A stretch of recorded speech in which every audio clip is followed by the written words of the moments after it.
بسم الله الرحمن الرحيم. الرحمن علم القرآن خلق الإنسان علمه البيان. الشمس والقمر بحسبان والنجم والشجر يسجدان. والسماء رفعها ووضع الميزان ألا تطغوا في الميزان وأقيموا الوزن بالقسط ولا تخسروا الميزان.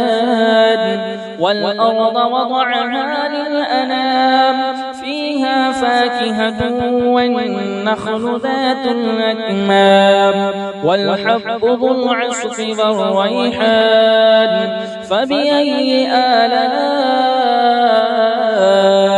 ربكما تكذبان؟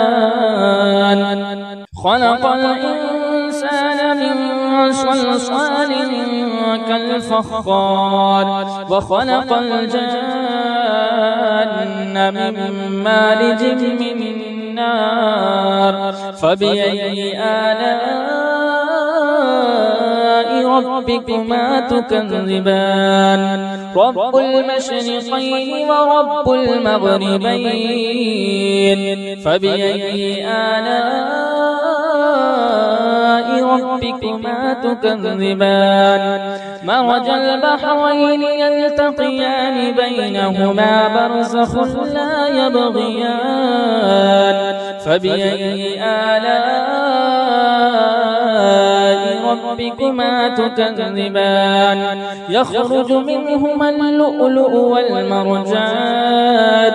فبأي آلاء ربكما تكذبان؟ وله الجوار المنشآت في البحر كالأعلام. فبأي آلاء ربكما تكذبان؟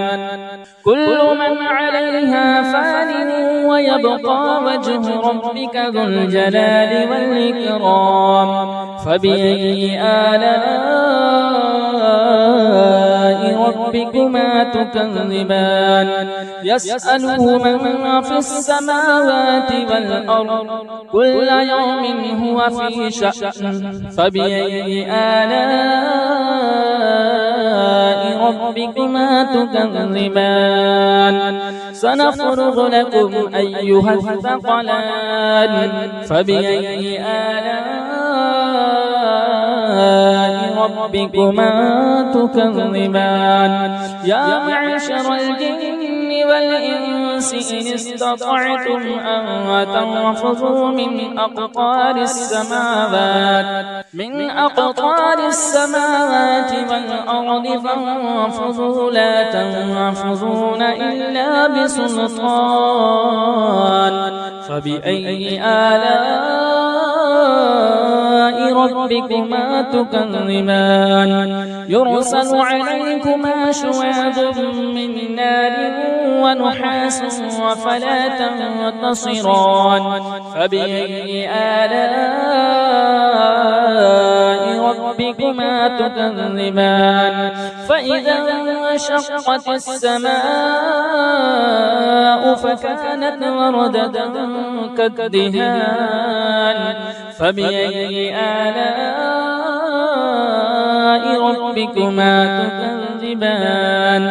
فيومئذ لا يسأل عن ذنبه إنس ولا جان. فبأي آلاء ربكما تكذبان؟ يعرف المجرمون بسيماهم فيؤخذ بالنواصي والأقدام.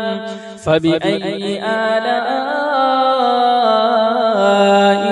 ربكما تكذبان هذه جهنم التي يكذب بها المجرمون يطوفون بينها وبين حميم آن فبأي آلاء ربكما تكذبان ولمن خاف مقام ربه جنتان فبأي آلاء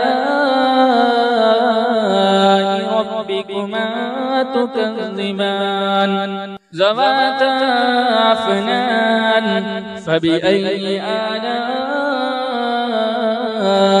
ربكما تكذبان فيهما عينان تجريان فبأي آلاء